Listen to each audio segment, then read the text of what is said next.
keeping us informed.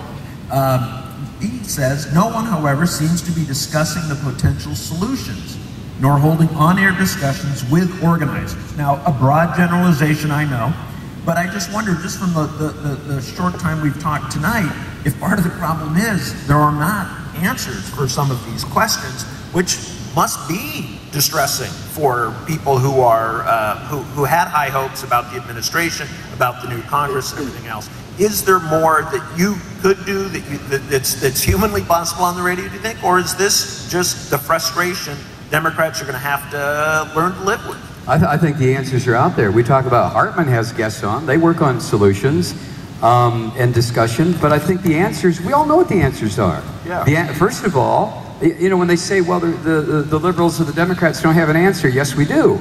It's to motivate the people who have the power within the system, unless you want, you know, riots in the streets, try the legal process, people in the system who have the power, like congressional committees, to begin holding hearings and expose this.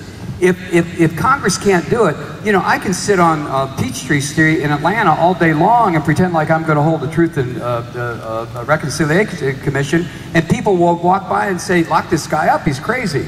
So we have the answers. We know what the answers are. We know what they are. And I think one of the things that I do, I don't try to inspire anybody to do anything. My program is just a massive bitch fest, I guess. Yeah. But the answers are out there. The answers are... And by the way, a lot of people do say, lock this guy up, he's crazy. They but do. In a They nice do all the way, time. In a nice way. But the answer is to motivate the people who have the power to do what we know to do. Let me tell you else part of the answer, because I think every one of these programs you listen to, even Mike's program, you will hear what the problem is, you'll hear what the solutions are, you'll hear the truth. I think the answer is, give us 500 freaking stations. You know, put us up there with Sean Hannity and Rush Limbaugh, and we'll turn this fucking country around.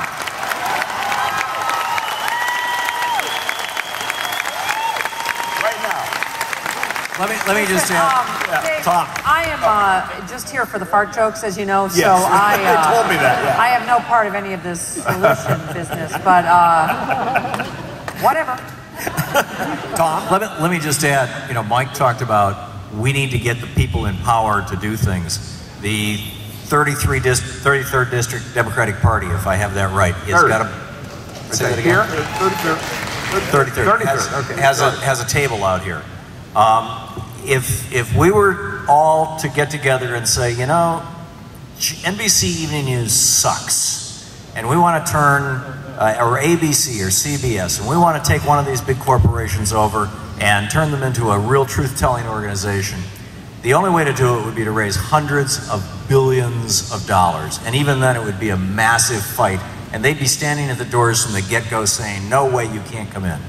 On the other hand, there is a multi-million-dollar organization. It's a large institution. It has offices all over the United States. And every single one, or the vast majority, 99.5%, of all of the people in all of those offices are there because somebody walked into the door of a Democratic Party office and said, I'm here, I want to help, I want to volunteer. I think that we don't need to just push the levers of power and the people in Congress. We need to become them. And when your member of Congress comes to town, long before they come to talk to all of us who are showing up for a town hall meeting, they first stop and talk with the people from the local party, the volunteers, the people who are showing up every week, the people who are going door to door handing out pamphlets. They first meet with them.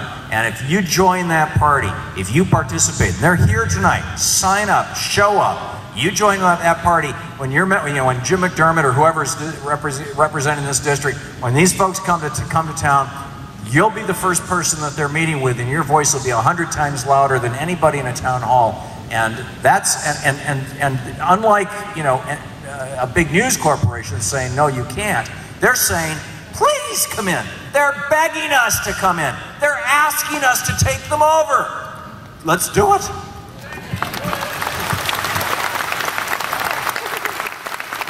It is a little annoying when your solutions are taken off the table politically. I mean, just briefly getting back to healthcare, universal single payer, that's the solution.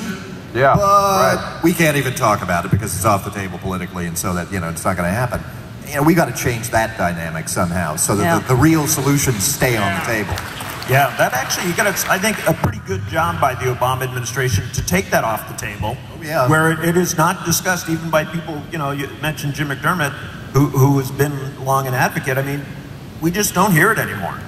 So it worked. This gets back to something Bill said about Democrats are being too nice. This question from Scott Puyallup says, why don't liberals start organizing like the nutbag right and go to representatives' town hall meetings?